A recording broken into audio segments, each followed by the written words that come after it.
1994 সালের এক গরম বিকেলে নিউ ইয়র্কের এক অফিসে বসে আছেন 30 বছর বয়সী এক যুবক। তার নাম জেফ বেজোস। চাকরি ভালো, বেতন প্রচুর, কিন্তু তবুও তার মনে এক অদ্ভুত অস্থিরতা কাজ করছে। তিনি দেখলেন ইন্টারনেট নামের নতুন প্রযুক্তির ব্যবহার প্রতি বছর 2300% হারে বাড়ছে।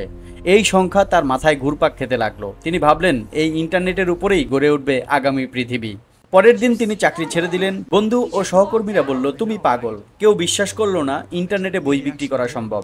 কিন্তু জেফ বিশ্বাস করেছিলেন সবচেয়ে বড় ঝুঁকি হচ্ছে কোনো ঝুঁকি না নেওয়া। তিনি নিজের গাড়িতে করে স্ত্রী সহ সিয়াটলে চলে গেলেন। একটা ছোট গ্যারেজে বসেই শুরু করলেন Amazon.com, একটি অনলাইন বই বিক্রির দোকান। শুরুর দিনগুলো ছিল খুব কঠিন, অর্ডার আসতো হাতে গোনা কয়েকটা। তবুও তিনি প্রতিটা বই নিজ হাতে প্যাক করতেন, নিজেই পোস্ট অফিসে যেতেন। তিনি জানতেন বড় কিছু হতে হলে ছোট ছোট কাজই মনোযোগ দিতে হয়। 1995 সালে Amazon.com আনুষ্ঠানিকভাবে চালু হলো। মাত্র এক মাসের মধ্যে যুক্তরাষ্ট্রের 50টি রাজ্যে ও 45টি দেশের মানুষ অর্ডার দিতে শুরু করলো।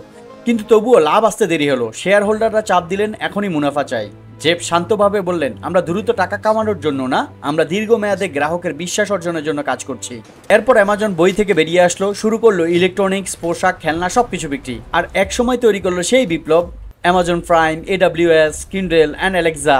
আজ অ্যামাজন শুধু একটি কোম্পানি নয়, এটি এক ইকোসিস্টেম। এর প্রতিষ্ঠাতা জেফ বেজোস হয়ে উঠলেন বিশ্বের সবচেয়ে ধনী ব্যক্তিদের একজন। কিন্তু তিনি বলেন, আমি ধনী হতে চাইনি, আমি এমন কিছু তৈরি করতে চেয়েছিলাম যা ভবিষ্যতের জন্য দরজা খুলে দেবে।